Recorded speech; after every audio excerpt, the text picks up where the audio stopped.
Nice. Mais d'abord, on fait le point sur les audiences. Et c'est un bide pour la finale de Top Chef hier soir. Ouais, c'est le pire score historique pour une finale de Top Chef. 1 360 000 fidèles en moyenne dans la soirée. Très bon score en revanche pour W9, qui était deuxième chaîne de France avec le Prime des vérités présenté par Cyril Hanouna. Il y a même eu un pic à 2 millions. Deuxième chaîne C'est la série L'Or Bleu qui est arrivée en tête avec 2 400 000 téléspectateurs. Ça montre une chose, ça, c'est aussi que les gens aiment le direct. Ouais. Le fait, et c'est vrai qu'on l'a un petit peu oublié ces dernières années à la télévision, et c'est peut-être la prime au direct. À part le sport, il n'y a plus grand chose. Et les journaux télévisés. Exactement. Et vous avez cité deux choses qui fonctionnent encore très bien à la télévision. Exactement. Donc ça prouve que il est peut-être temps de revenir au direct. Je me souviens qu'à une époque, il y avait une chaîne qui s'appelait Direct 8 même. Ouais. 100% en direct.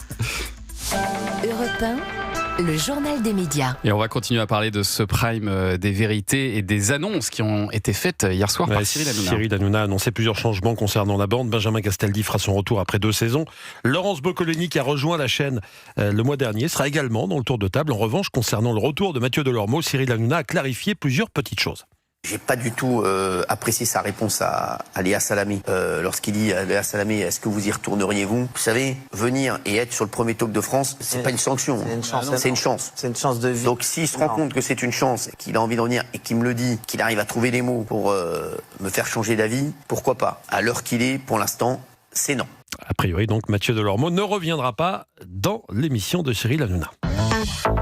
Et puis dans votre journal des médias, Julien, vous vouliez aussi nous faire part de votre étonnement ce matin. Oui, ça m'a fait penser à cette réflexion de Coluche en 1985. Les gens s'emmerdent, vous comprenez ça ? C'est la vérité. Ouais, les gens s'emmerdent. Alors, depuis plusieurs mois sur les réseaux sociaux et notamment sur TikTok, il y a des vidéos qu'on pourrait qualifier de anthropomorphistes qui sont générées par l'IA et qui font fureur. On y voit des personnages en forme de fruits. Des poires, des kiwis, des mangues, qui parodient des émissions de télé-réalité. Ouais. Donc ces vidéos, donc ce sont des dessins animés, font des millions de vues, millions de vues. Et TF1+ et TFX ont décidé de surfer sur cette tendance en postant sur leur réseau des vidéos intitulées Ex-Fruits, qui parodient l'émission de télé-réalité Escape Island, dont on a souvent parlé ici dans le journal des médias et qui est diffusée tous les jours sur TFX. La cible, c'est le jeune public. Alors, il n'y a pas de problème, vous me direz, mais écoutez ce que disent ces personnages générés par l'IA. Un petit extrait.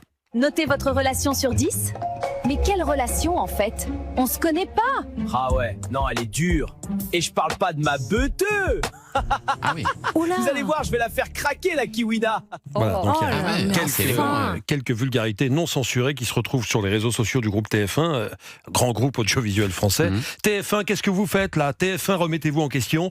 Ça, c'est des petits extraits de commentaires que j'ai vus en dessous de ces vidéos. Alors oui, c'est vrai que c'est une parodie, mais ça génère beaucoup de clics. Mais est-ce que c'était nécessaire de faire ça ? Je vous avoue que j'ai trouvé ça d'une laideur absolument épouvantable. C'est fou ce qu'il faut faire pour aller chercher les jeunes.